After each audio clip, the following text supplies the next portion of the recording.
JP. I want MJP. I want my MJP. I want my MJP. Call your cable company and say I want my MJP. Time for the main event of today's program, and we are going to be doing an album spotlight, the album 6 by Extreme. And both Jen and I absolutely fell in love with this album, and it is absolutely one of my favorite albums of the 21st century. Every song. I love every song. And I'm having a hard time picking. yeah, and we're gonna narrow it down to our 3 favorites. I'm also might throw in a little bonus top 3 here at the end of the segment, but we're gonna get started with the song "Rise." And this song, the first time I ever heard it, and I heard Nuno Betancourt's solo there, it blew my mind in a way that my mind hasn't been blown by a guitar solo in a long, long, long time. Yeah.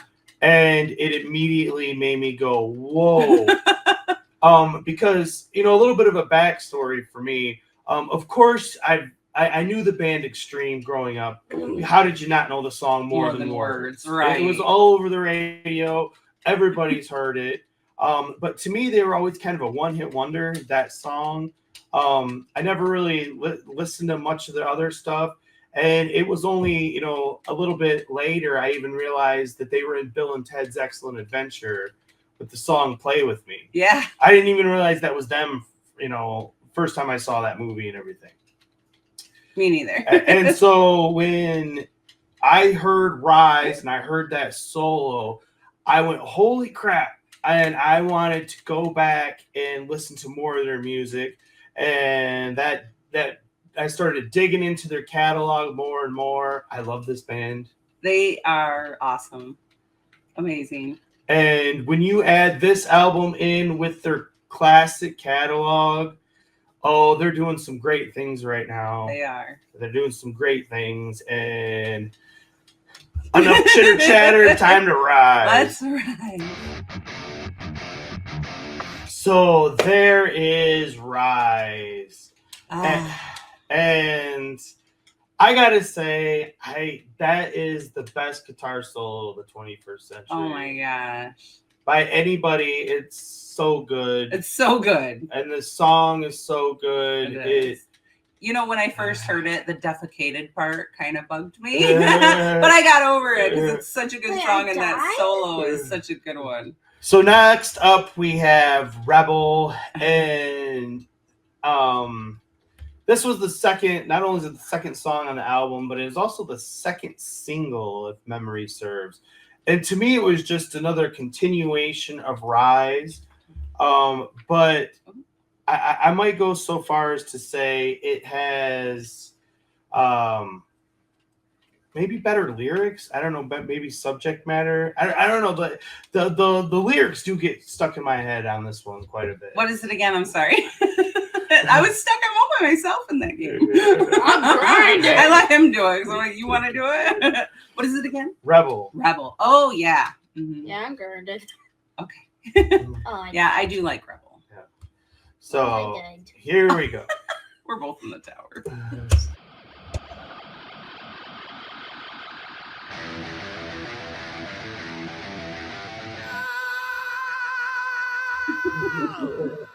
That's great. Oh, this is actually pretty fun. I So love that one. Yeah. I'm getting food. It's absolutely one of my favorites. It really is. It is. The question is, will it make my top 3? It's not. I know. I totally understand. I'm in the same boat. But the lyrics of talking to me when you're walking away, like I do, like I said, the actual lyrics and stuff, that one gets stuck in my head more than Rise. Yeah. It does. And now next up we have Banshee, and I believe this was the 3rd single on the song. It's funny they went like right in order. And when I heard this one, this was when I really, really fell in love with them. And it is still one of my absolute favorite songs on the album. I think it's absolutely Fantastic song. It's got that classic rock and roll feel, and they bring it so well, and it's just one of my favorite extreme songs, period. And that is Banshee. There is Banshee. And yeah, I love that song. Yeah. It's got such a great groove. I love the lick. I love his solo. Yo. All of it. Everything about that was good. I really can't say anything bad about it at all. Mm-mm. And do you have any other thoughts on Banshee? No. And then now we're gonna move on to number 4, Other Side of the Rainbow. Now, I'll be honest, the first time I heard this one, I was a little on the fence about it. Me too. Wasn't sure how I felt the whole Wizard of Oz kind of tie-in. I was just kind of like, I don't know if I'm feeling it or not. But it's actually grown on me. Yes. It really has. Like I said, every song on this album I love. So, yeah, it has grown on me. It won't make my top 3, but I do love it still. I know all the words. I know this whole thing. So, Other Side of the Rainbow.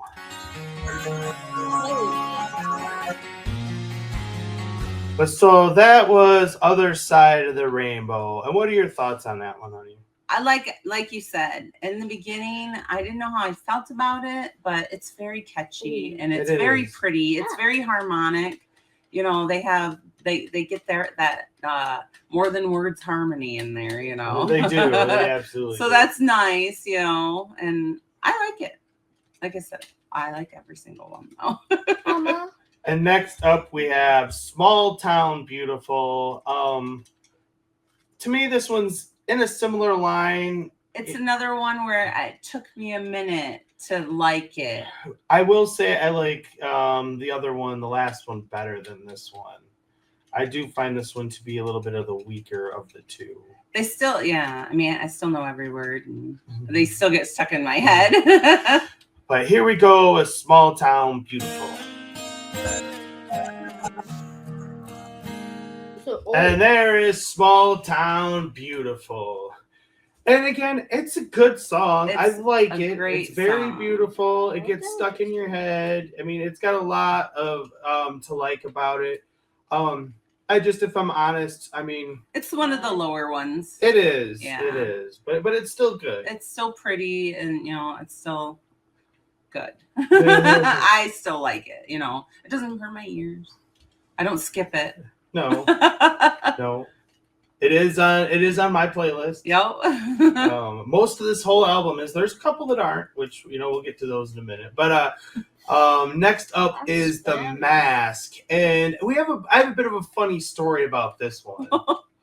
So we started a little trampoline jumping exercise routine. I'm stuck. And we have a little in-house trampoline, and Jen wanted to make, songs to, jump on the trampoline to get going. And she picked the songs, and she actually picked The Mask and put it on there. And as we were sitting there doing our exercises, after a week and a half or so, little man over there, he started singing that song and liking that song. It's a good one. It's one of my favorites. It took a minute for it to grow on me. I will say this. You helped me start to really like the jumping jams helped you. Yeah. But I like it now. No, it's not going to make my top 3, but I do like it. The Mask. And there is The Mask. Again, that song's really grown on me, and I like the subject matter. We're all sinners, and we're all that's the part Georgie sings. Sorry. But yeah, we're fans of The Mask. Yes. That is one of my favorite ones. And then number 7 is Thicker Than Blood. That's a good one. This was actually probably closer to the bottom for me. Yeah. And here we go. Thicker Than Blood. Oh no. And there is Thicker Than Blood. Again, it's a good song. I enjoy it. I like the message. Yeah, I love the message a lot. And I actually really like the experimentation with the different sounds and stuff.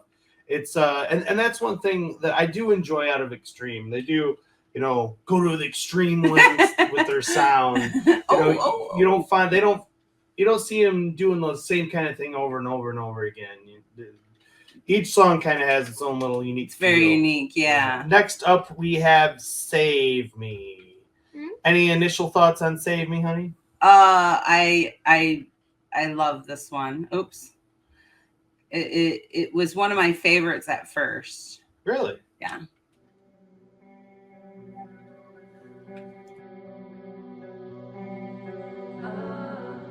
And there we have Save Me. And I gotta say, as I'm looking through, the back half of the album, that might be the hardest rockin' song we have left. So I kind of, walk back any kind of feelings maybe I had at the beginning of it a little bit. I told you. I love that song. It's a good one. The chugging nature of it, I like that. And yeah. And then sucked on a bitter pill and spit it out. I love that part. And so next up we have Hurricane. It's another one of the slower ones. It's good. I enjoy it. It's got some good qualities to it. It is one of the slower ones, and it is one of the lower ones on my list. But I still love it, and I still know all the words. So Hurricane. 1, 2, 3, 4.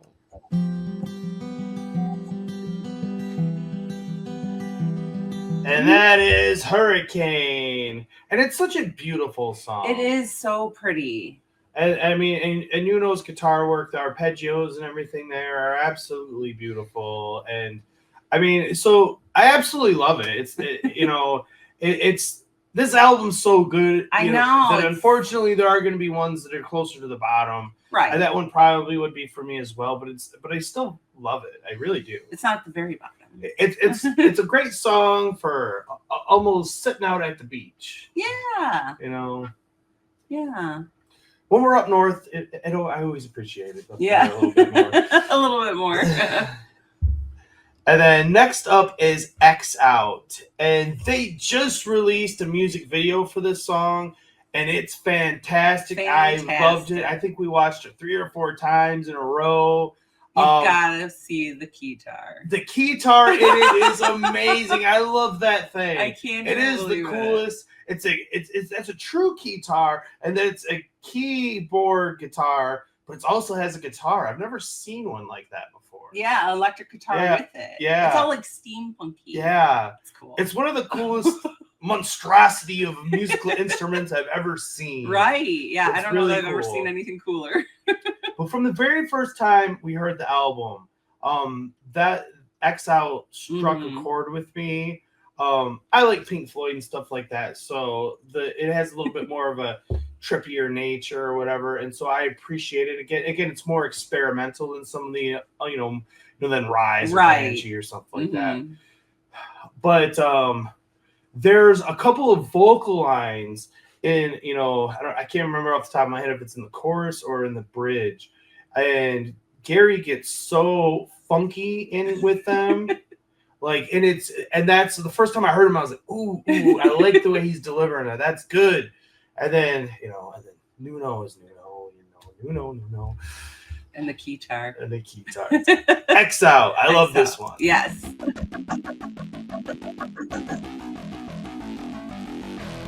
And there is X Out.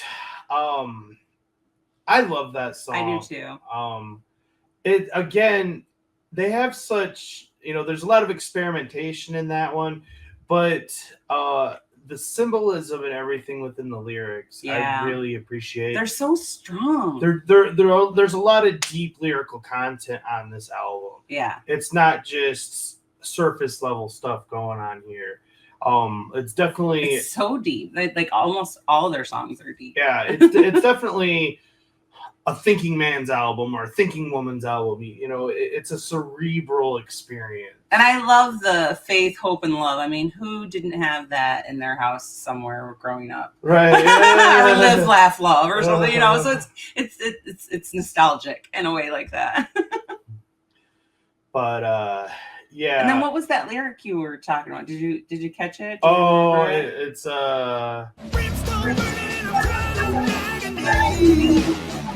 That's not the one I was thinking. No, about. that's it though. The way he delivers that. Oh, ever since the first time I heard it, like that's some quality lyric delivery going on there. Mm-hmm. Like he not only is he paying attention to how each note is delivered, but he's delivering it with such confidence. Mm-hmm. It was the running out of life part. Yeah. Yeah, that was the part that I thought you were talking about. But it wasn't. It was the brimstone burning and I'm crying out in agony. Yeah. That's powerful, man. Yeah. Open up my eyes in hell. Yeah. So yeah, Exile again. If you haven't seen the video, go watch the video. It is great, and again, that guitar is amazing. And then next up, we have Beautiful Girls, and this might be somebody's favorite. It might be. It's my absolute favorite. This song makes me so happy. I mean, it's such a great little ditty. You have had such strong opinions about this song since the first time you heard it. Ever since I heard it, I loved it. It's been my number one ever since I heard it. I can't get over it. I mean, it makes me so happy. It makes me, it's such a happy song. And it's so fun. And it reminds me of just strolling on the beach, you know? And I remember you saying once that you liked how it was representative of like all different women of different shapes, sizes, ethnicities, and everything. Yeah, it does. Like everybody's included, and like even the cougars, I think. Yeah, they say. Yeah, I think there's the way they like Nubian queen they call it from, and that's one shade, and then to like porcelain. Yeah. Nubian queen.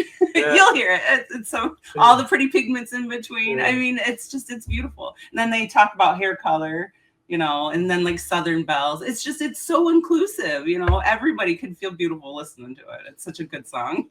And to me, I mean, from the first time I heard it, I enjoyed the obvious Van Halen references. Right. And a little piece of trivia that I didn't know until, you know, later was that he actually plays one of Eddie Van Halen's original guitars on the song. I think it is the actual guitar from Van Halen 2 where the Beautiful Girls, Van Halen Beautiful Girls is on. Oh. I believe that's the guitar he plays the solo on in this. And, does? Yeah. Oh, awesome. And so it's the actual Beautiful Girls guitar. I didn't think I could love the song more, but I think I did. I do now knowing that. And it has the obvious California Girls. Yeah. So it's definitely in that vibe. And I know a lot of people, it got some hate from some people. Yeah. Sad. Thought it was, some people thought it was cheesy or, but to me it's one of the better pieces of songwriting I've heard. It's got in line lyrics, in line with More Than Words and Wholehearted. Like I think Beautiful Girls stands up well next to those two songs. It does. I mean, if you listen to the lyrics, like I said, they go from porcelain, Nubian queens, and all the pretty. It's just in between, right? And then they talk about Southern Bells, and then they talk about redheads. It's so inclusive, and even the video is super inclusive. Like you see all different types of women and beautiful girls. They're all beautiful, So I never took offense to it, and it has been my number one favorite off this album from the beginning, from the get-go. Nothing gets better. And talk about his solo for a minute. Oh, he gets you all the way there and then he cuts it off and you're just like, oh, but it was great. Leaves you begging for more. It does. It leaves you begging for more. Yes, totally. Yeah. And I love it. And that's one of the things I love about it, because it's like he gets you all the way up there and you're like, oh, this is great, and the bam.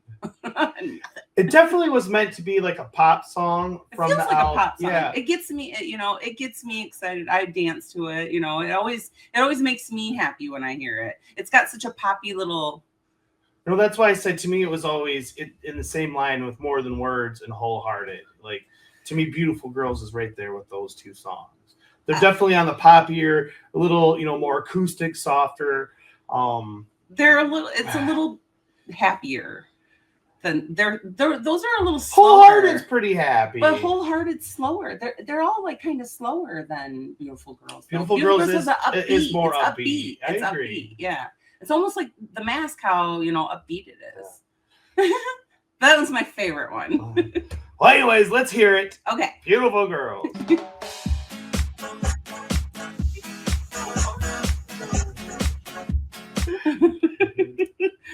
How could you not like that song? I just don't get it. I don't get it at all. Is it your favorite extreme song ever? Yes. That's how much she likes that song. I do. I love it so much. It's fun.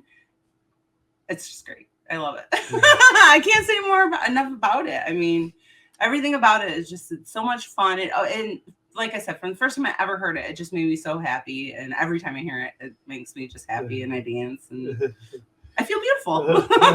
It's fun. And knowing that the guitar, that's even cooler, because I do love they got cool old cars. They got some roller skaters, man. In the video, yeah. Mad respect for them. And then the kiss at the end. Yeah. Nod to Van Halen's Beautiful Girls, of course. And then the Beach Boys, California Girls. I wish they all could be. Yeah. It's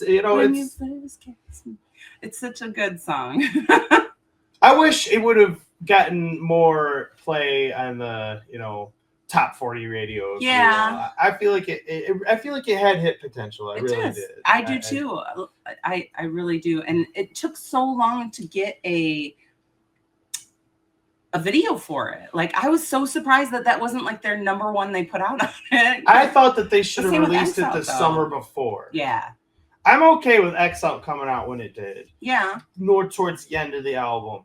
But I felt like Beautiful Girls, I would have put that one, you got Rise, Rebel, and Banshee. I might have went with Beautiful Girls fourth. Yeah, that's what I would have. That's a good change up, especially coming after those three. The heavy hitters. Yeah. Right. Right. And then then they got X Out and So we're down to the final one on the album, and that's Here's to the Losers. And this is a good album closer. It really is. This is one of my favorites as well. I absolutely love this song. It's such a great anthem, I mean, who doesn't feel like a loser? I mean, I do, and this makes you feel so much better about it, It's just a great anthem song, I think. And it is a good closer. It is, yeah. It's a good, good album closer. So Here's to the Losers.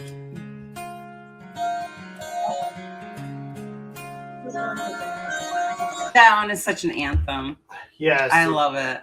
So Here's to the Losers. It's a good one. Before we put in our final thoughts on the album, I just want to say, if you want to watch us, listen to the music in full, you have to be with us here live. And when I re-upload this, it will be without the original music, and I'll be putting in other stuff in its place. For the sake of this particular video, there'll be no music whatsoever. Yeah, as the album as a whole, let's start with our top three. I've been thinking about this for a while, so I've been dreading it. I will start, and I will say my number one is Rise. My number two is Banshee, and I'm gonna put X Out at number three. Well, you all know my number one is Beautiful Girls. Nothing's going to top that for me. Number two, I would have to put Mask.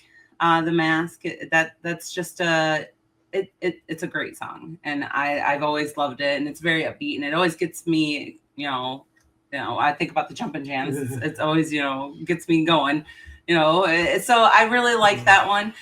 Now the third one, that one's a little harder.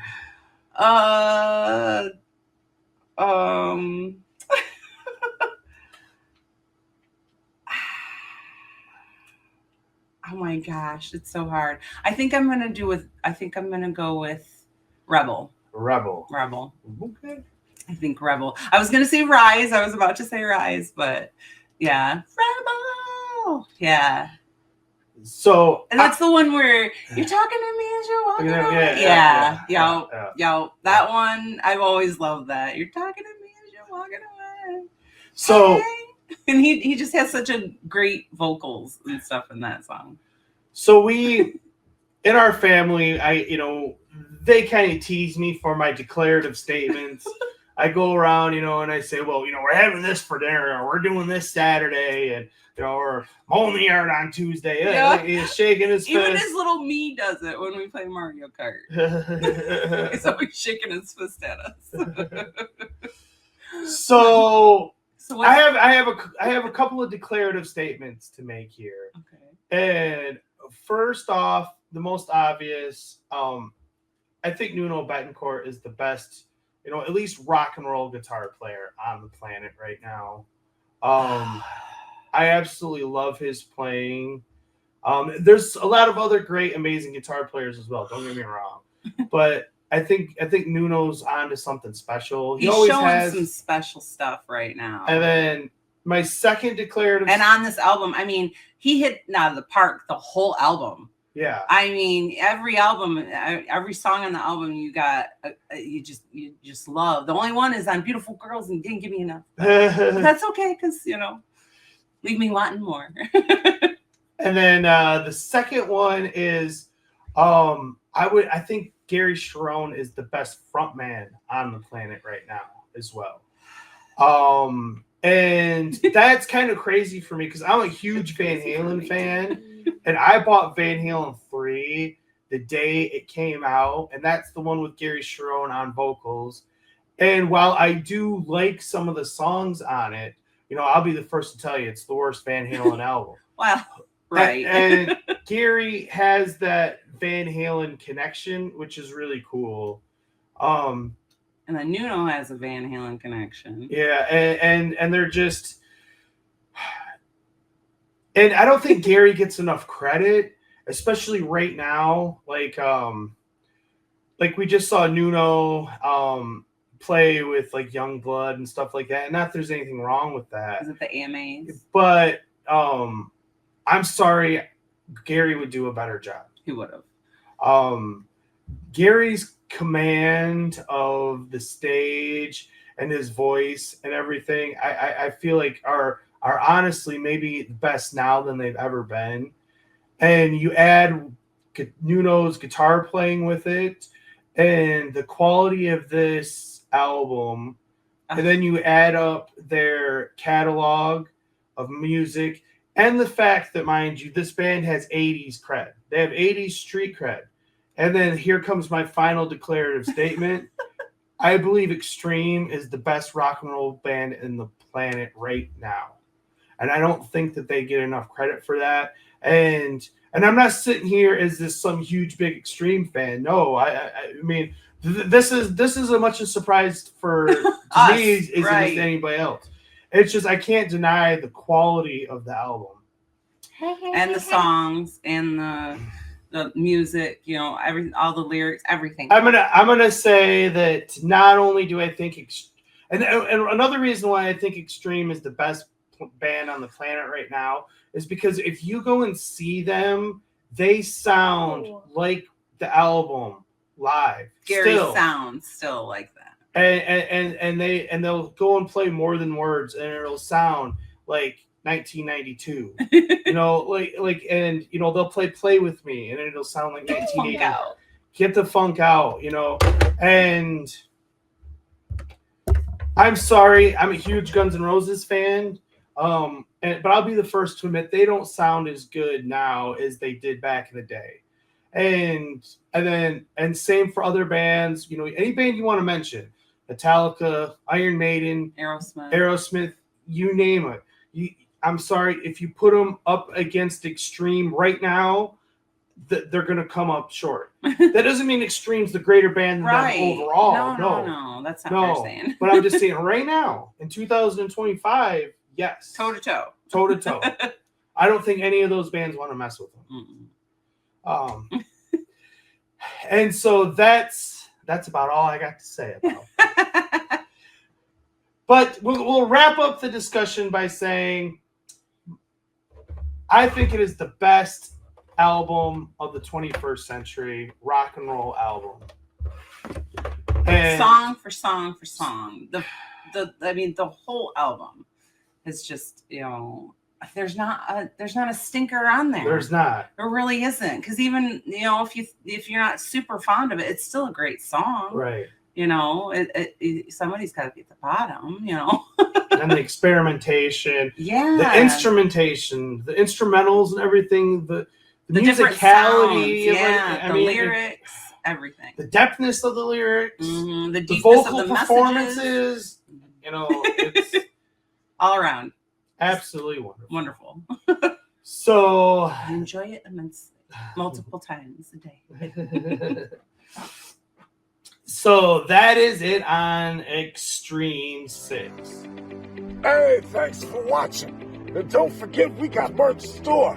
If you want to take a little piece of the show with you, you can get it right here. We got everything. You want some Mikey J stuff? We got the Mikey J Productions for you. So take a chance and stop by. We'll take care of you.